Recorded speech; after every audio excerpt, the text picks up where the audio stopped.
Frederic Bastiat. O que se vê e o que não se vê. As máquinas. Malditas sejam as máquinas.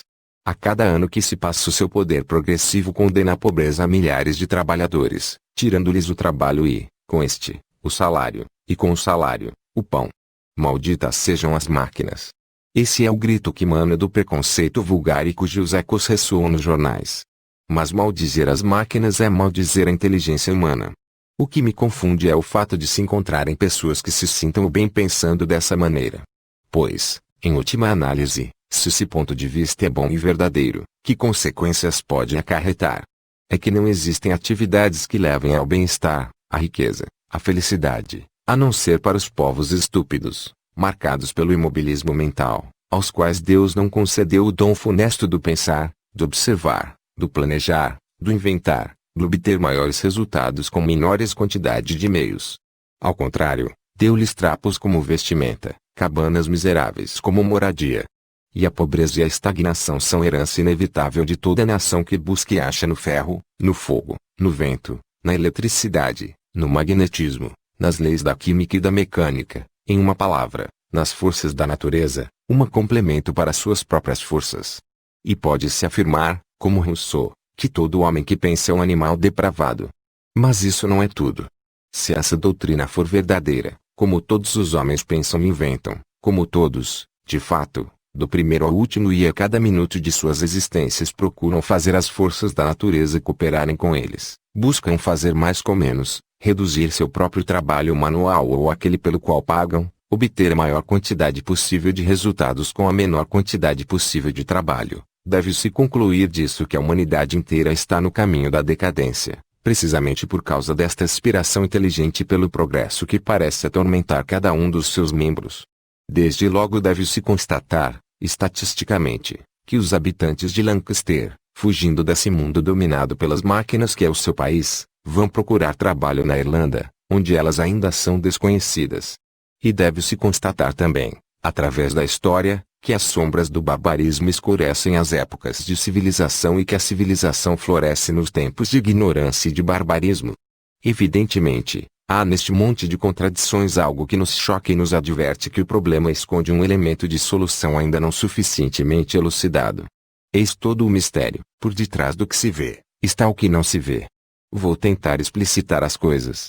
Minha demonstração não poderá ser diferente da anterior, pois se trata de um problema idêntico.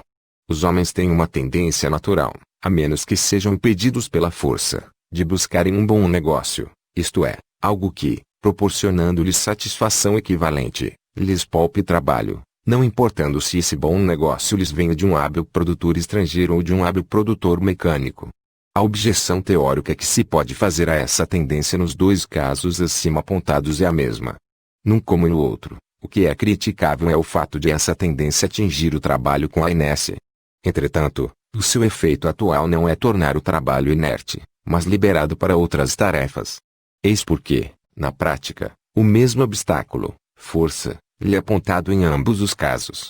O legislador proíbe a concorrência estrangeira e impede a concorrência mecânica. E que outro meio poderia existir para se sustar uma tendência natural da humanidade senão o de tirar-lhe a liberdade? Em muitos países, é verdade, o legislador só atinge um desses concorrentes e se limita a se lamentar quanto ao outro. Isso só prova uma coisa, é que nesses países o legislador é inconsistente. Tal fato não nos deveria surpreender. Quando se trilha um caminho falso, esbarra-se sempre na inconsistência. Se assim não fosse, a humanidade estaria destruída. Jamais se viu ou se verá um princípio falso ser levado até o fim. Eu já disse, aliás, a inconsistência é o limite do absurdo. E poderia ainda acrescentar, ela é ao mesmo tempo a prova dessa afirmação. Voltemos à nossa demonstração, ela não vai ser longa. Jacques Bonhomme tinha 2 francos para pagar o trabalho de 2 operários. Imagine-se agora que ele inventa um meio de, através de cordas e pesos, abreviar o trabalho pela metade. Assim, ele obtém o mesmo resultado, poupa 1 franco e despede um operário. Ele despede um operário, é o que se vê. E se é apenas isso que se vê, costuma-se dizer, vejam como a miséria se segue ao progresso, vejam como a liberdade é fatal para a igualdade. Mas o espírito humano obtém uma conquista e logo um operário é imediatamente lançado no abismo da pobreza. Pode ser, contudo, que Jacques Boehm continue a ter os 2 operários trabalhando para ele, mas ela não lhes poderá dar mais do que 10 soldos a cada um, pois eles competirão entre si e oferecerão seus serviços por um preço menor. É assim que os ricos ficam cada vez mais ricos e os pobres sempre mais pobres. Temos que refazer a sociedade. Bela conclusão. Digna de um exórdio.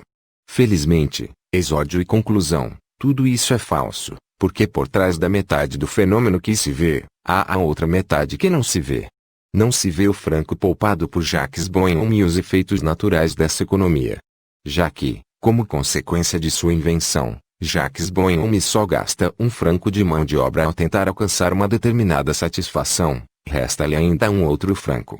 Se por um lado, portanto, existe no mundo um operário que oferece seus braços desocupados, há também no mundo, por outro lado, uma capitalista que oferece seu franco desocupado. Esses 2 elementos se encontram e se combinam. E está claro como a luz do dia que entre a oferta e a procura de trabalho, entre a oferta e a procura de salário, a relação não mudou em nada. O invento e o operário, pago com o primeiro franco, correspondem agora ao trabalho que faziam antes 2 operários. O segundo operário, pago com o segundo franco, realiza algum novo trabalho. O que então mudou no mundo? Há uma satisfação nacional a mais. Em outras palavras, o invento é uma conquista gratuita, um proveito gratuito para a humanidade. Pela forma que eu encaminhei a minha demonstração, pode-se tirar a seguinte conclusão: é o capitalista que colhe todos os frutos das máquinas. A classe dos assalariados não tira proveito delas nunca, pois, conforme se costuma dizer por aí, as máquinas deslocam uma porção do trabalho nacional sem diminuí-lo, é verdade, mas também sem aumentá-lo.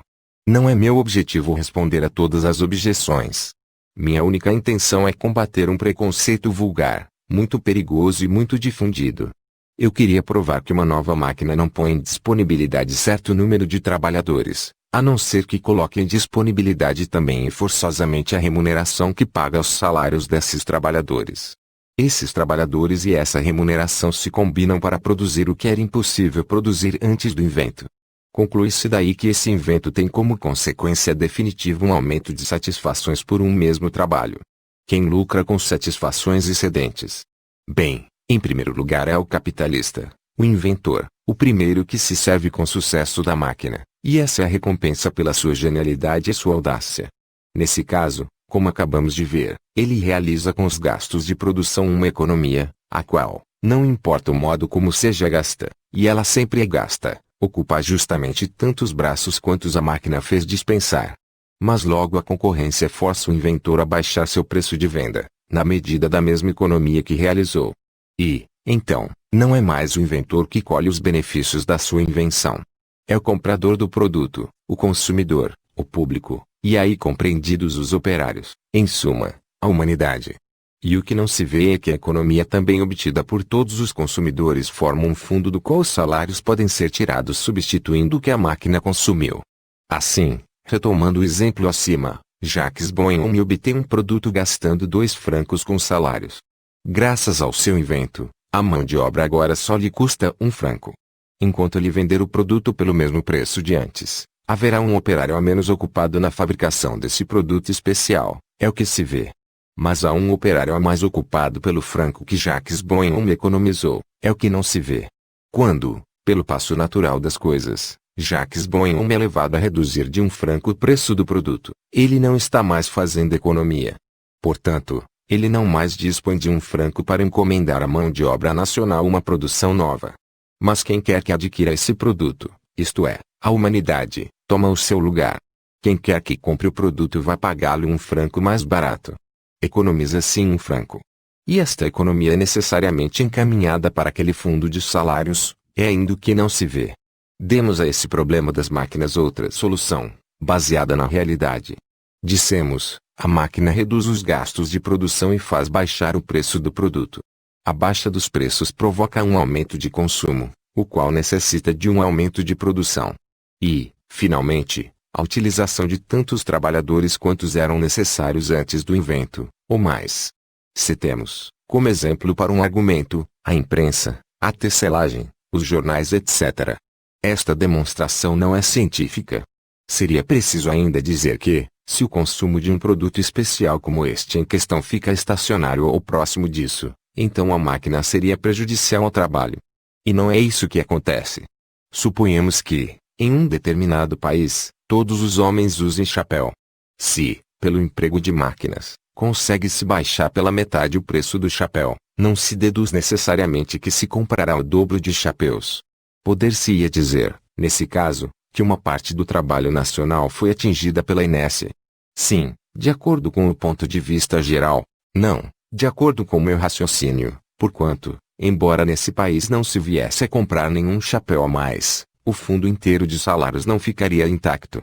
O que não fosse canalizado para a indústria chapeleira, o seria para a economia realizada por todos os consumidores e, consequentemente, iria remunerar os salários de toda a força de trabalho que a máquina tornou desnecessário, estimulando um novo desenvolvimento de todas as indústrias. E é assim que as coisas se passam. Eu vi jornais que custavam 80 francos, hoje eles são vendidos a 48.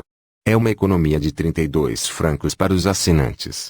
Isso não é tão certo assim, não é, pelo menos, necessário que os 32 francos continuem a tomar a direção da indústria jornalística.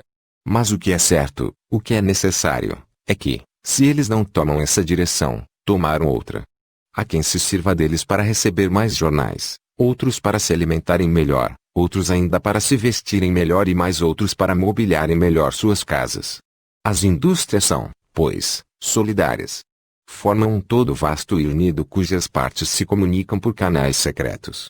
O que é economizado numa serve a todas. O que importa é compreender bem que jamais, jamais mesmo, as economias só acontecem às expensas do trabalho e dos salários.